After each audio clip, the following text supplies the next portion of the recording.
L'industrialisation est synonyme d'évolution technique et de bouleversement social. La vapeur et l'eau font tourner des machines qui servent à fabriquer des biens de consommation en masse. Le charbon, le fer et l'acier sont les piliers de la première révolution industrielle. L'électricité fait entrer la production industrielle dans une nouvelle phase. Les usines dominent le paysage et ouvrent l'ère du salariat et du marché du travail. La deuxième révolution industrielle est celle du travail à la chaîne et de la production de masse. La révolution industrielle, disons, au fin XVIIIe siècle, a consisté à mobiliser des objets techniques donnés et à les mathématiser avec, en gros, la physique, la résistance des matériaux, thermodynamique, etc. Il y a une nouvelle révolution qui se passe, mais qui n'a plus rien à voir avec la précédente. Voilà. Et la nouveauté là est assez fondamentale, en effet. On est en train d'assister à une deuxième révolution industrielle, réellement. Quelque chose va se transformer dans le monde du travail, qui va être l'apparition de ce qu'on appellera plus tard l'automation ou l'automatisation, mais qui repose sur des appareils ou des machines qui permettent au départ de dupliquer des gestes. On ne duplique pas des pensées, on ne duplique pas des connaissances, on duplique des gestes. Qu'est-ce qu'on met de soi dans le travail? Comment on investit avec sa subjectivité, avec son intimité, avec sa sensibilité, un travail qui peut être très prescrit, très standardisé, déterminé à l'avance.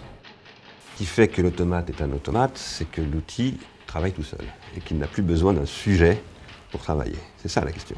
Et ça, c'est ce que Simondon décrivait comme un processus qu'il appelait de désindividuation. Il décrivait comme un processus de désindividuation, et c'est ce que Marx appelait la prolétarisation.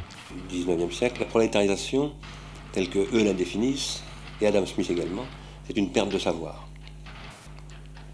C'est une perte de savoir engendrée par le fait que le savoir-faire, par exemple, des ouvriers, passe dans des machines, et que ces ouvriers ne sont plus des ouvriers, ils n'œuvrent plus, ils ne font plus d'œuvres, ils n'ont plus d'ouvrage. Ce sont des prolétaires, c'est-à-dire qu'ils sont soumis à des dispositifs techniques auxquels ils doivent s'adapter. Et ils perdent, d'une certaine manière, ce que le philosophe Gilbert Simondon appelle leur individuation, c'est-à-dire leur capacité à être présents au monde dans leur singularité. Vous aurez beau chercher, vous ne trouverez pas âme qui vive dans cette usine chinoise. Les travailleurs, ce sont ces rangées de bras articulés qui s'activent. Des robots ouvriers ultra sophistiqués, capables de remplacer les humains dans toutes les tâches ou presque. La robotique progresse chaque jour, à tel point que le champ de ses applications paraît aujourd'hui sans limite.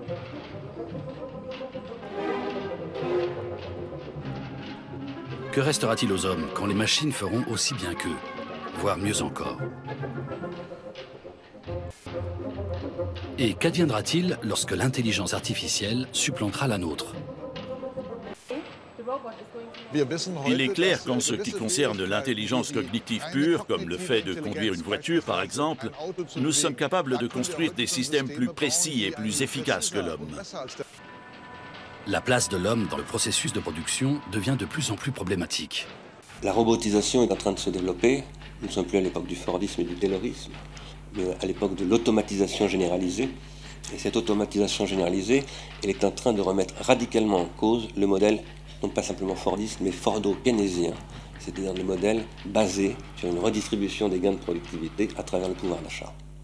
La robotisation, qui est en cours et qui va se développer dans tous les domaines, vous avez peut-être commencé à voir dans le supermarché français la disparition des caissières, la disparition des manutentionnaires, les chauffeurs de camions vont disparaître parce que le Google Car, Renault a lancé une gamme de produits, de voitures automatiques, vous avez peut-être vu ça dans la presse tout récemment.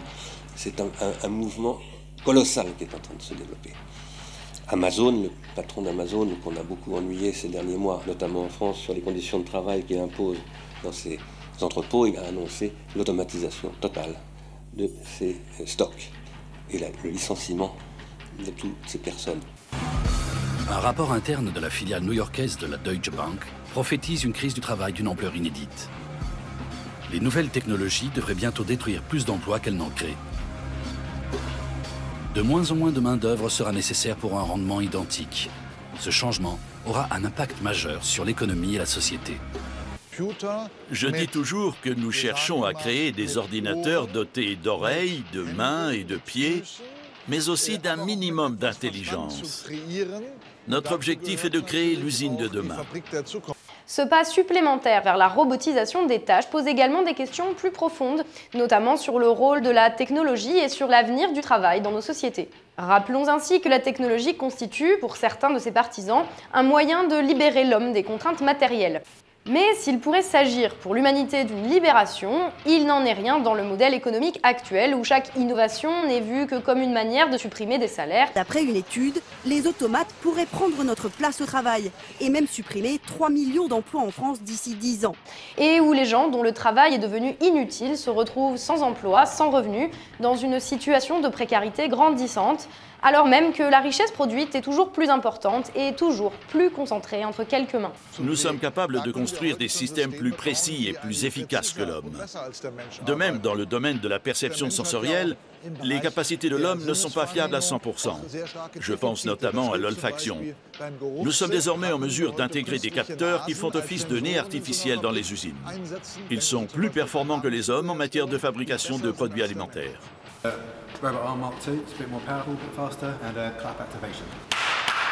Les technologies du futur ne sont-elles que des rêves du passé? Recollons les morceaux ensemble.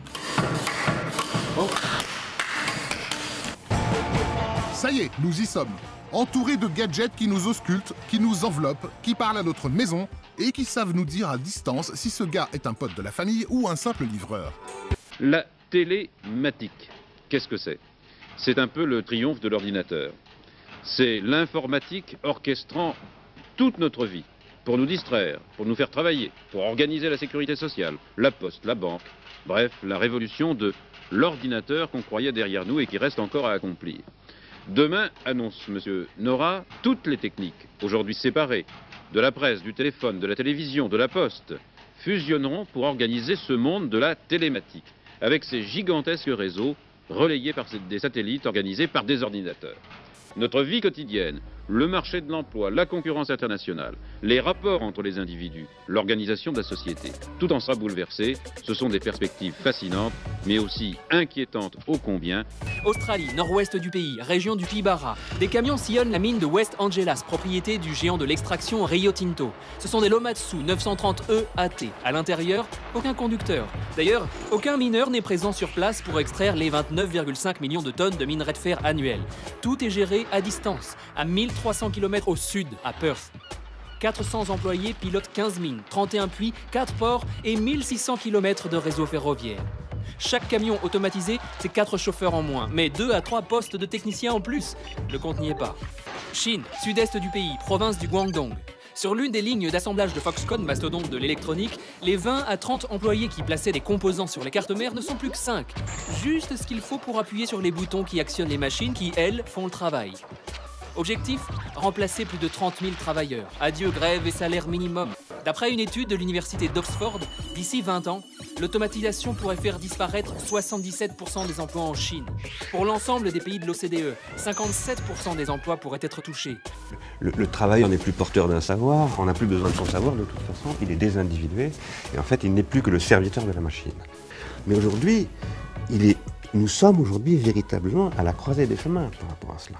C'est-à-dire que le décrochage généralisé est tout à fait possible, parce qu'il n'y a plus de point de vue par rapport à ça. Les seuls gens qui ont un point de vue sur tout cela, ce sont les actionnaires, qui d'ailleurs n'ont pas de point de vue. Ils ont des réactions adaptatives et ils s'emparent de ce qu'ils appellent des job opportunities. Il y a des opportunités partout dans le monde, ce qui est vrai. Sauf que ces opportunités peuvent être très opportunes pour quelqu'un et à court terme, mais extrêmement toxiques pour tout le monde à long terme. Et c'est ça le problème auquel nous sommes confrontés. Nous sommes en train d'accepter ce monde-là. Et ce qui est pire aussi, encore, c'est que ceux qui en sont les victimes, ces fameux entraux, eh bien, ils commencent à l'accepter. Ils commencent à croire que c'est de leur faute. Et finalement, ils se contentent de ce qu'on leur donne. Et ce qu'on leur donne, bien sûr, c'est de quoi survivre. Et on leur donne surtout de quoi ne plus se poser de questions. Et on peut s'apercevoir que, hélas, le sport, la télévision, qui pourraient être des choses admirables, sont utilisées pour permettre à certains de se contenter d'une vie virtuelle. Le pire actuellement, c'est l'acceptation d'une vie virtuelle par un nombre de plus en plus grand de gens. Et il faudra donc provoquer un sursaut. Oui, de mes deux fables, la fable triste, la victoire des banquiers, bien sûr, elle est la plus probable. Elle a déjà commencé. Mais j'espère qu'on peut obtenir un changement, une véritable révolution, une révolution non violente, qui nous permettra de comprendre que c'est l'autre fable qu'il faut absolument faire vivre.